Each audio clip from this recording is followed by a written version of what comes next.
अगर तुम न करोगे तो करम कौन करेगा। अगर तुम न सुनोगे तो मेरी कौन सुनेगा, मेरी कौन सुनेगा। तीनों लोग तेरा उजियारा, दुखियों का तूने काज सवारा।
बहुत ही सुंदर भजन कीर्तन संकीर्तन और माध्यम कथा का एक ही मार्ग जाता है। आप किसी भी अपने भाव से भगवान को पुकारें और सारा भाव आपको भगवान को ही जाता है, चाहे कथा के माध्यम से हो, चाहे कीर्तन के माध्यम से या आरती के माध्यम से या वाणी के माध्यम से, सेवा भाव से आपका पूरा भाव भगवान ही प्राप्त करते हैं। हे संतो महात्माओं, मैं आप सभी को कोटि कोटि नमन करता हूँ, प्रणाम करता हूँ, साष्टांग नमन करता हूँ। आपकी चरण वंदना करते हुए मैं स्कंद पुराण की कथा को कहने का प्रयास करता हूँ। कथा जीवन की व्यथा को काटती है। कथा का भाव है कि जीवन के जो कष्ट रोग दुख होते हैं उनकी सफाई करता है। ठीक है, आपसे मैं अनुरोध करता हूं कि जब से जीव अपनी मां के गर्भ में आता है उसी समय से ये संसार का काल चक्र उसके पीछे पड़ जाता है। 9 महीने मां के गर्भ में रहता है, वहां भी परेशान रहता है। मां के गर्भ में भी जीव परेशान रहता है, कहता है मुझे नरक से बाहर निकालना, और नरक से बाहर निकाल के जब संसार में आता है तो फिर मोह माया के जाल में फंस जाता है, फिर जीव फिर परेशान रहता है। जीव को शांति कहिए, अगर शांति है तो संतों के चरणों, शांति है तो संतों के चरणों में या महापुरुषों के चरणों, महापुरुषों के चरणों में, या यहाँ पर सत्संग और राम कथा चलती है उनके चरणों, और जीव भयभीत है। कोई भी आप यहां से जाने के बाद सब भय चक्र में और संसार चक्र में फंसे हुए, बैठे जरूर है लेकिन संसार की कील आपको फिर भी परेशान कर रही है। इससे कोई नहीं बच सकता। अभी कुछ समय पहले मैंने कहा था ना कि गिनती को छोड़ के शून्य को अपना लो, जीरो, न्यूट्रल हो जाओ। जब तक इस संसार में आप अपना जीवन गियर में डाले रहोगे तो दौड़ते रहोगे, और न्यूट्रल हो जाओगे, स्थिरता आ जाएगी, शांति आ जाएगी। काल चक्र पीछे पड़ा हुआ है, बाहर भी आता है जीव, लेकिन महाराज काल उसके फिर पीछे पड़ा हुआ है। जीव दौड़ रहा है और काल पीछे लगा हुआ है। काल छोड़ेगा नहीं।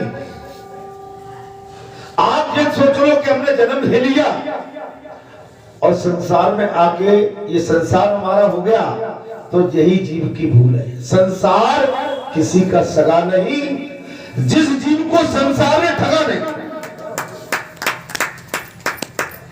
इससे बचना है तो भगवान का भजन कीर्तन संकीर्तन, भगवान के चरणों में अनुराग, साधना, त्याग, तपस्या, सच्चाई, सत्य। यह मार्कंडेय जी ने साफ कह दिया महाराज। राजन युधिष्ठिर, पहले सतयुग में ब्रह्मा जी के मानस पुत्र मारीच हुए। कौन हुए? मारीच मारीच मरीच मरीच मरीच हुए, जो वेद वेदांतों के तत्व के हैं, जो वेद वेदानों के ज्ञाता है। कब की बात है ये? सतयुग की। आप समझ में, मार्कंडेय जी कब की कथा सुना रहे हैं? सतयुग में। और किसको सुना रहे हैं? धर्मराज युधिष्ठिर। बोले मरीच से दीर्घ काल के बाद महर्षि कश्यप का जन्म हुआ है। मरीच से दीर्घ काल माने बहुत लंबे समय के बाद बोले कश्यप जी का जन्म हुआ, जो द्वितीय ब्रह्मा के समान थे। दूसरे ब्रह्मा के समान। कथा को ध्यान से सुन, ये कथा आपको कहीं नहीं मिलेगी। वेदाचार्य ये कथा आपको नहीं बता पाएंगे। ऐसा नहीं वो जानते नहीं है, समय का अभाव है उनके पास। आप बड़े भाग्यशाली हो कि आप पर इतना पर्याप्त समय है कि समय ही समय है। जो द्वितीय ब्रह्मा के समान थे, उनमें अपने पिता के क्षमा, दम, दया, दान, सत्य, शौच एवं सरलता आदि सभी सद्गुण शोभा पाते थे। अपने पिता के समान दया भाव। हमारा कर्तव्य क्या बोलता है इस संसार में आने के बाद? हमारे पुरखों की क्या खासियत थी, हम पहले ये पकड़ना है।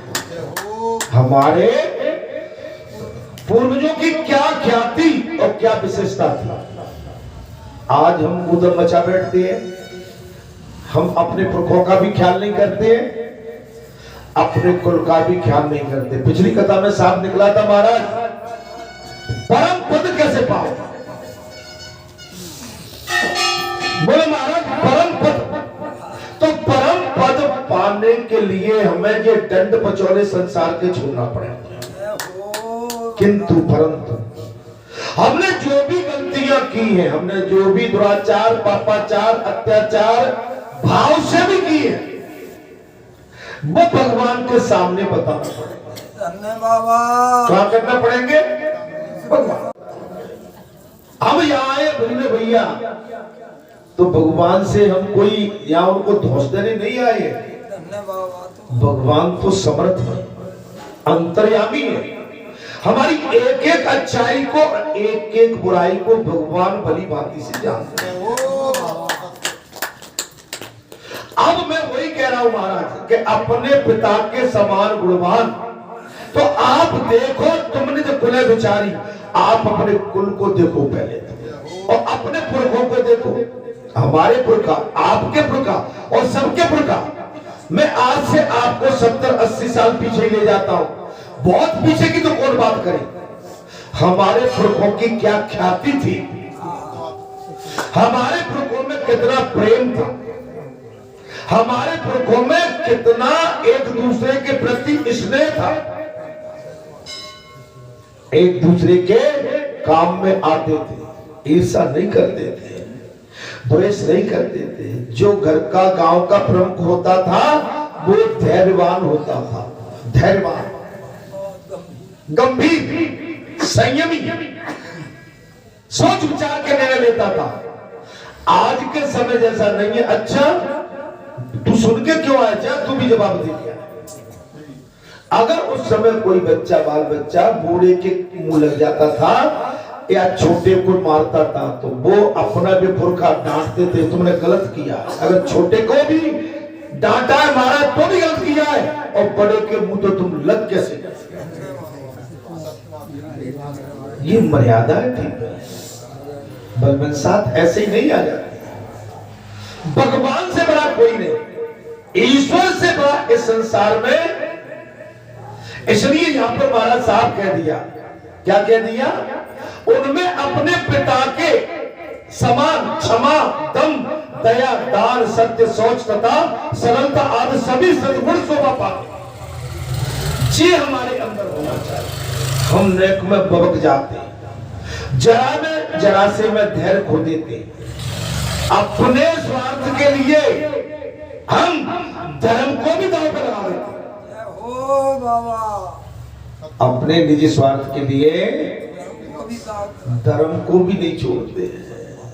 अब बताइए हम कितने स्वार्थी हो गए। हम कहते हैं कि हम महापुरुष बन जाएं, परम पद प्राप्त कर लें, हम गांव के घर के मुखिया बन जाएं, हम क्षेत्र के मुखिया बन जाएं, तो क्षेत्र के, गांव के, गली के मुखिया आप केवल अपने बद चले से नहीं महाराज, गाल बजाने से नहीं, साधना से, त्याग से, वैराग्य से, सत्यता से, सत्यता, निष्ठा, त्याग, इससे साधना, हम किसी के प्रति ईर्षा न करें।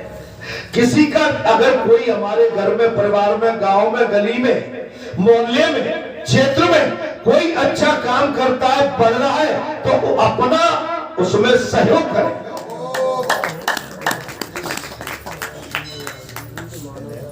लेकिन आज का समय ऐसा कहां है, आज तो पैर खींचते, आज तो प्रहार करते। हमारे लिए कितनी खुशी की बात है, 500 वर्ष बाद राजा राम अपने महल में विराजमान होंगे पुनः। अजय बताइए, सनातन की जीत हुई कि नहीं हुई?